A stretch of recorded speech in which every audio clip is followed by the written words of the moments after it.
ఎన్టీఆర్ అయితే అసలు మునిగిపోయిన సినిమాలో చాలా బాగా చేశాడు. ఫస్ట్ సెకండ్ హాఫ్ హిట్ అండి. పవర్ ప్యాక్ చాలా బాగుంది. పర్ఫార్మెన్స్ అందరూ పీక్స్. అసలు జగపతి బాబు అయితే ఇంకా చెప్పక్కర్లే. ఇంకా Jagapathi Babu, NTR, Trivikram second half. Sunil reentry Sunil బాగానే ఉందండి. త్రివిక్రమ్ సెకండ్ హాఫ్ లో మాత్రం డైలాగ్ బాగా చెప్పేశాడు. అసలు అజ్ఞాతవాసి ఎఫెక్ట్ బాగానే పడిందండి. అందుకే త్రివిక్రమ్ చాలా కసితో తీశారు సినిమా. పక్కా మూవీలో చాలా బాగుంది మూవీ. దీంట్లో మదర్ సెంటిమెంట్ కానీ, వైఫ్ మీద హస్బెండ్ ఉండేది రిలేషన్షిప్ కానీ చాలా బాగా చూపించారు. ఒక ఎట్లా అంటే మన చాలా బాగుంది. లవకుశ తర్వాత ఇది చాలా బాగుంది. ఇది 150 క్లబ్లో ఈజీగా చేరుతుంది. మూవీ మాత్రం చాలా బాగుంది.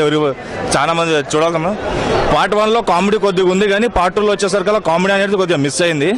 మధ్యలో మూవీ స్లో ఉంది, కానీ తర్వాత ఫాస్ట్ ఆటోమేటిక్ కంటిన్యూ అయిపోయింది. మూవీ చాలా బాగుంది. ఈ will rocks again. NTR action common గా చెప్పాల్సిన అవసరం చెప్పాలి. ఎంత తక్కువ మాత్రం అంత బెటర్. అందరు తెలుసుగా. కామెడీయా? అసలు సినిమాలో కామెడీ లేదు. ఫుల్ యాక్షన్ మూవీ అంతే.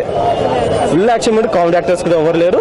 But first half okay, second half peaks లోకి వెళ్ళింది. అండ్ జగపతి బాబు అయితే ఇంకా చెప్పాల్సిన అవసరం లేదు. ఎన్టీఆర్ తో ఈక్వల్ గా యాక్ట్ చేశారు.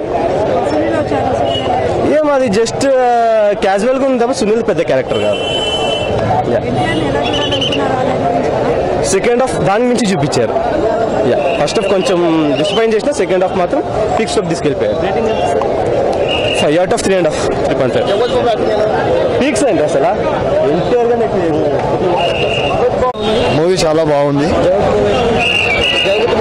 జగపతి బాబు యాక్టింగ్ బి చాలా బాగుంది. కొత్తదనం అంటే అదే, వాళ్ళ ఫాదర్ చనిపోయిండు. ఎవరికైనా బాధ అనిపిస్తుంది వాళ్ళ ఫాదర్ని చంపేసి. కానీ ఇతను మార్పు తీసుకొచ్చిండు సినిమాలో. రియల్ లైఫ్లో బి అట్లనే ఈ ఫ్యాక్టరీ ఇంకోటి గొడవలు దానికి ఎందుకు అని చెప్పి ఒక మార్పు తీసుకొచ్చిండు. అది ఒకటి చాలా నచ్చింది నాకు. సునీల్ యాక్టింగ్ బి మంచిగా ఉంది. సునీల్ అంతా ఏం లేదు, కానీ హీరోకి సపోర్ట్ చేసుకుంటూ మాట్లాడుకుంటూ ఉంటాడు అంతే. సపోర్ట్ చేస్తాడు. హీరోయిన్ యాక్టింగ్ బి బాగుంది. చాలా మంచిది. ఏంటండి, వీడియో నచ్చిందా? అయితే ఓ లైక్ వేసుకోండి, లేదంటే ఓ కామెంట్ చేయండి. ఎప్పటికప్పుడు మా వీడియోస్ చూడాలంటే సబ్స్క్రైబ్ చేసుకోండి.